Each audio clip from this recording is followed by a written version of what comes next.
Imagine blowing the dust off this 3,000-year-old scroll you just found in the desert. Oh, wow. Right. You unroll it, and right there on the parchment is this perfectly accurate, totally surgical diagnosis of, well, your modern social media burnout. Yeah. It's wild to think about. It really is. Like, you look at your own exhaustion, that hollow Yeah. feeling you get after just scrolling endlessly through your feed, or maybe the toxic side of your office's hustle culture. Hmm. And it is so easy to think you're dealing with a brand new disease.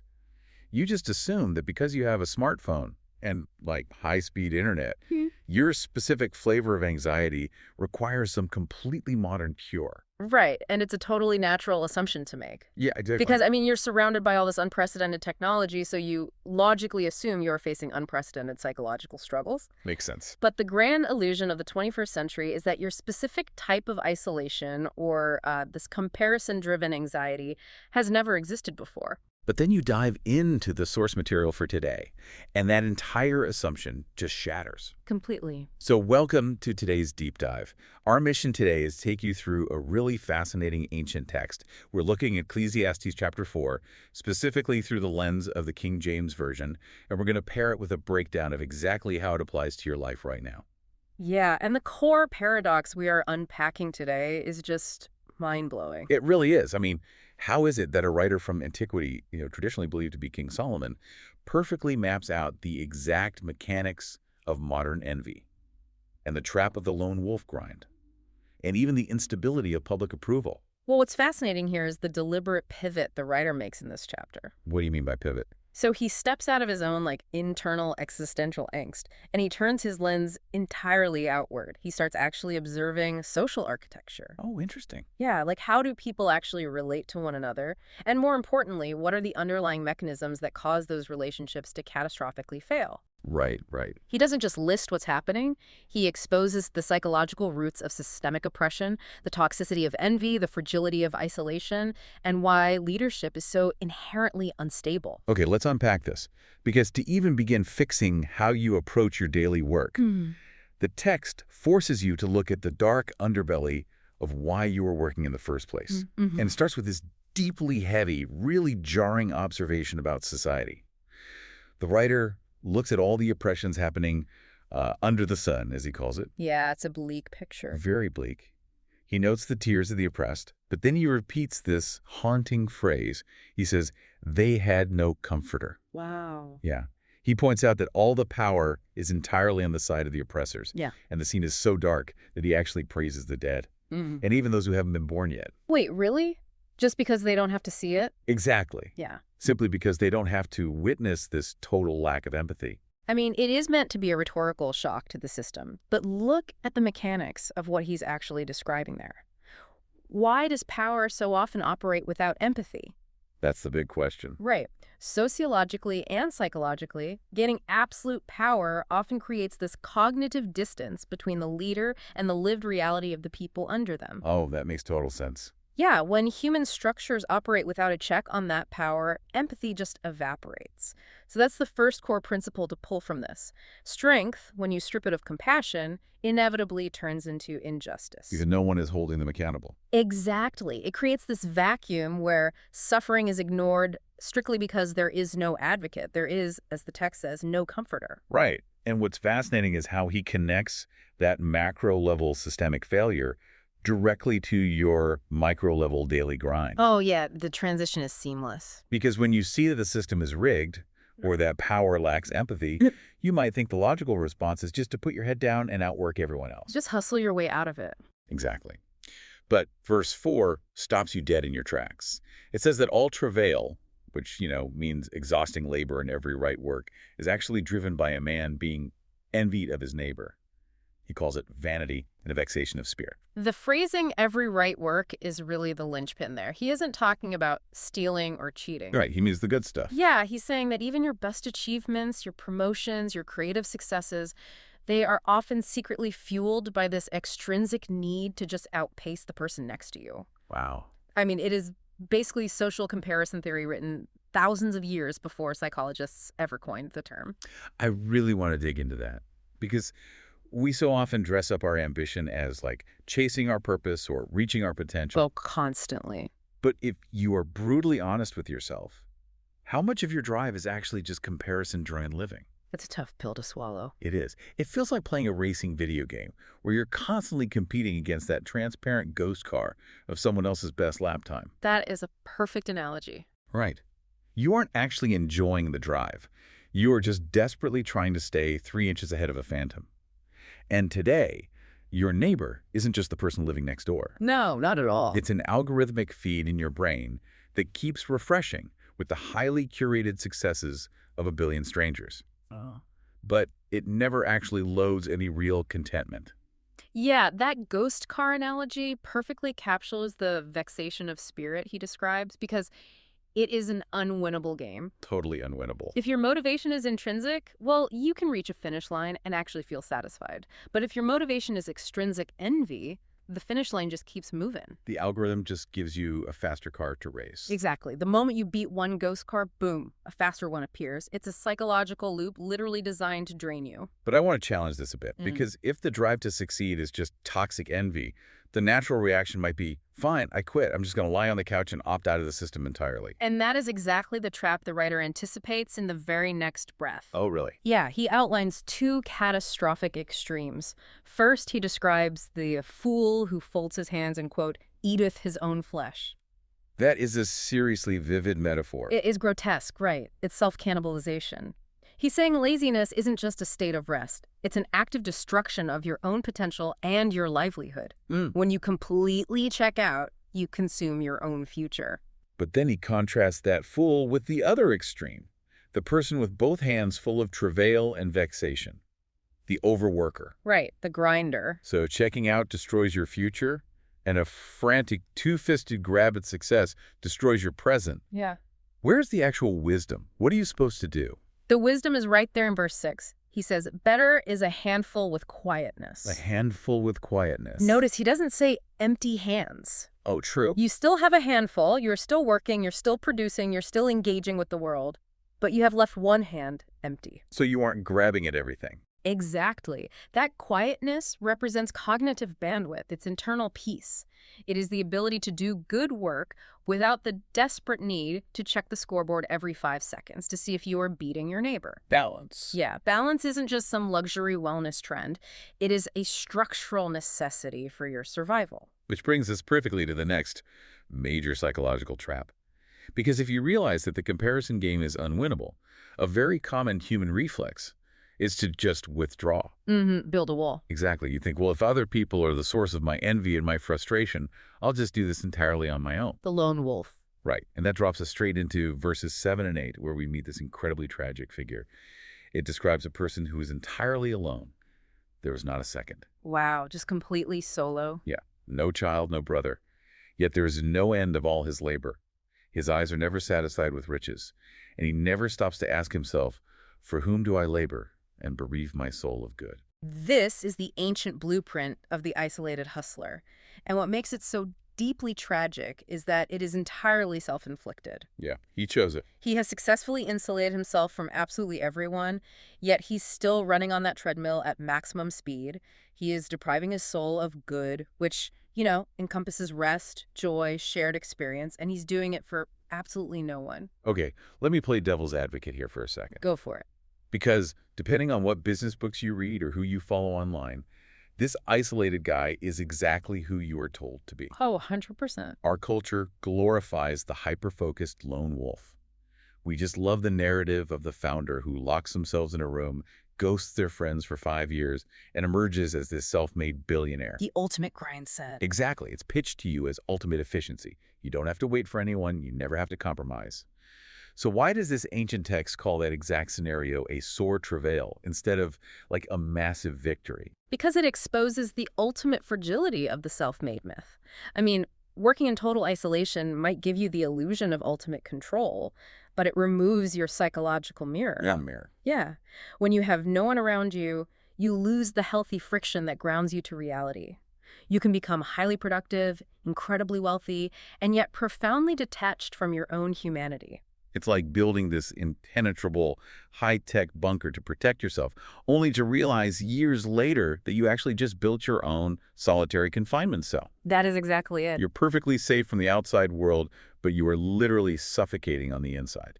And the most dangerous symptom of this isolation is the lack of reflection. The text explicitly points out that he never stops to ask, why am I doing this? He's just on autopilot. Right. The sheer momentum of the hustle creates a tunnel vision that blinds him to the emptiness of his own life.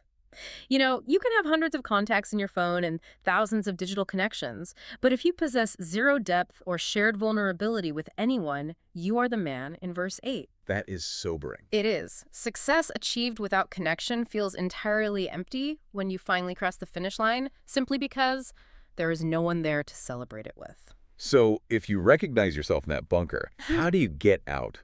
The text doesn't just leave you with a diagnosis, right? It offers a highly practical, structural antidote. Yeah, it pivots to solutions. Verses 9 through 12 lay out the raw mechanics of unity. It starts with this really simple thesis. Two are better than one because they have a good reward for their labor. And then it gets remarkably grounded. It says if one falls, the other lifts him up. But woe to him that is alone when he falleth. If two lie together, they share heat. If an attacker comes, two can withstand him. What is so beautiful here is that it strips away the romanticism of friendship and focuses entirely on emotional load-bearing. Emotional load-bearing, I like that. Life is basically guaranteed to throw sudden drops at you. You will fall, you will enter seasons where the environment goes completely cold, and you will face opposition. It's unavoidable. Right. And when you are operating as a lone wolf, a normal stumbling block becomes a catastrophic failure. Woe to him that is alone. Yeah. Support isn't a sign of weakness or a lack of drive. It is a strategic, structural advantage. Having an advocate who can carry your cognitive and emotional load when you are depleted is really the only way to endure over the long haul. But here's where it gets really interesting. The math of this passage always catches my attention. How so? Well, the writer spends all this time building the case for the power of two. Two working, two keeping warm, two fighting off an attacker. But then, right at the climax of the thought, he suddenly changes the number. Oh, right. He says, a threefold cord is not quickly broken. Why jump to three? Because he's moving from simple addition to exponential multiplication. Okay, break that down for me. Think about the actual physics of a rope. If you take two strands and twist them together, they are definitely stronger, but they can still unravel pretty easily. Right. But when you braid three strands together, you create cross-directional tension. They actually lock each other into place. I like to call this the cord principle. It is an architecture of absolute resilience. Oh, wow. That makes total sense. So it isn't just about having a buddy. It's about structural integrity. Precisely. And if we connect this to the bigger picture of this historical texts you might be studying, this perfectly explains why the environments discussed in places like Psalm 1, which, focuses on who influences you, or Psalm 101, regarding what shapes your character, matter so deeply. Yeah, or Psalm 133 with unity. Exactly. It echoes that celebration of unity. You simply cannot maintain your character, your direction, or your sanity in a vacuum. You need people who will support you, yes, but who will also challenge you and provide that cross-directional tension to keep you from unraveling. But of course, the writer doesn't let you get comfortable just because you built a good team. Because even if you conquer the comparison game and you escape isolation and you achieve the highest level of leadership, there is one final, brutal reality check about where you anchor your identity. And this one stings. It really does. It hits in verses 13 through 16. It's the total illusion of legacy. He essentially takes aim at the absolute pinnacle of human ambition: power, fame, and public approval. He tells this fascinating micro-story here. He contrasts a poor and wise child with an old and foolish king who just refuses to take advice anymore. He's stuck in his ways. Right. And the young kid actually comes out of prison to take the throne, completely overthrowing the stubborn old king. I mean, it's the ultimate underdog, rags to riches story. They would totally make a 10-part true crime documentary about it today. Oh, absolutely. #1 on streaming. For sure. Yeah. The crowd goes wild for the new kid, but then the writer drops the hammer. He notes that despite the endless crowds of people who initially support him, they also that come after shall not rejoice in him. Just brutal. The next generation simply will not care. It 2 is vanity. So what does this all mean? Well, it is a masterclass in understanding the psychology of the masses. I mean, why does the old king fall? Because his success made him unteachable. He became isolated in his own echo chamber and, as the text says, would no more be admonished. So the crowd abandoned him for the young, wise upstart. Right, but why does the crowd eventually abandon the youth? Because the public isn't actually looking for a human leader.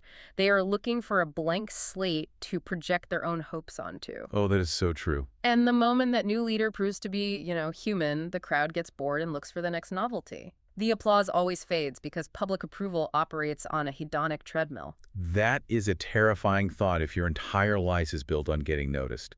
Because you look at our culture today, and it is completely obsessed with visibility. It's all about the brand. Yes. You are told to build your personal brand, to become an influencer, to secure your legacy. You want to be that young kid taking the throne. But if even the ultimate, literal king of the country story is completely forgotten by the time the next generation rolls around, how on earth are you supposed to define success? You have to completely decouple your sense of worth from your level of visibility. Fame and leadership are inherently unstable commodities. Very unstable. If your identity is anchored in being recognized as the boss, or having a massive following, or just getting the credit for a project, your identity will shatter the moment the spotlight shifts. You have to ask yourself a deeply confronting question. Which is? If no one ever noticed my work, if I got 0 credit, 0 likes, and 0 applause, would the work still matter? Wow. If no one ever noticed, would it still matter? That forces a total recalibration of your compass. It really does. And this is where we have to transition from analyzing ancient philosophy to highly concentrated practical application for your own life and your own spiritual foundation. Because that's the whole point. Exactly. The notes we are looking at distill a very hard truth from all of this. You can build a life that is 100% successful by modern standards. You can have the wealth, the independence, the title, and still end up isolated, exhausted by envy, and completely hollow inside. It is a stark warning. A life driven by comparison or a life built inside the bunker of isolated hustle is fundamentally fragile. Yeah. But a life built on intrinsic purpose, deep load-bearing relationships, and active compassion for those who have no comforter, that is a life that actually endures. But it requires explicitly rejecting the cultural extremes. But I want to pivot specifically to how this integrates into your faith, because that is the ultimate mission of this deep dive. When you finally strip away this toxic hustle culture and you let go of the exhaustion of trying to outpace your neighbor, how does the wisdom in Ecclesiastes 4 actively strengthen your trust and your relationship with God? This raises an important question because you have to ask yourself, why do you hustle so frantically in the first place? Why do you isolate yourself and try to be entirely self-sufficient? I mean, it usually comes down to control, right? Psychologically, it is almost always rooted in fear. You are terrified of lacking, so you try to maintain absolute white-knuckled control over your own security. You don't trust anyone else to catch you, so you try to become your own savior. You try to carry the weight of the entire world on your own shoulders, which you were literally never designed to do. Exactly. What this ancient text does is expose the myth of self-sufficiency. It forces you to hit the wall of your own limitations. Which hurts, but it's necessary. Very necessary. And when you finally stop glorifying your own independence, you realize that you were designed for connection. And not just horizontal connection with other people, but vertical connection. Wow. Think back to the cord principle, that threefold cord. In a spiritual context, that third strand represents intertwining your life with divine purpose rather than just neighborhood rivalry. So letting go of the hustle isn't just about, stress management. It's actually an act of faith. It is the ultimate act of faith. Trusting God means trusting His design. And His design clearly prioritizes sustainable balance over burnout. It prioritizes compassion over oppressive power. And it prioritizes community over frantic, isolated striving. When you invite God into your daily work, you are saying, I trust you enough to leave one hand empty. I trust you enough to rest. That shifts the entire paradigm of how you wake up in the morning. Yeah. Your work is no longer about proving your worth to the phantom ghost car next to you. Because your worth is already secure. Exactly. Your worth is entirely secure, which means your work can just be good work. Yeah. A handful with quietness. Yeah. So to recap this incredible journey we've been on with you today, we started by looking at an ancient scroll that perfectly diagnoses your modern exhaustion. We saw how power without empathy crushes people. We unpacked how working out of envy is an unwinnable, soul-draining loop. We exposed the tragic, lonely myth of the self-made hustler in their bunker. And we saw that even the highest levels of fame are incredibly temporary. But most importantly, we mapped out the actual mechanics of how to build a resilient, connected life. The prescription is crystal clear here. Reject the extremes of self-cannibalizing laziness and frantic overwork. Right. Stop romanticizing the idea that you don't need anyone. And practically, take an inventory of your own life right now. Look closely at your circle. Who is currently falling and has no comforter to lift them up? That's a great point. Don't just sit around waiting for an advocate to appear for you. Actively choose to be the second or third strand in someone else's cord. I love that. And I want to leave you with one final thought to mull over, something we haven't even touched on yet. Think about the concept of productive obscurity. Oh, that's a good phrase. If the applause of the crowd is as meaningless and temporary as the writer says it is, what if the periods of your life where you feel the most ignored, the most unrecognized, and the least visible are actually the vital incubators for your deepest spiritual and personal growth? What if being hidden is actually a gift? Exactly. Knowing that a life built on deep purpose and resilient relationship will endure long after the applause fades. How will you apply this information in your life today?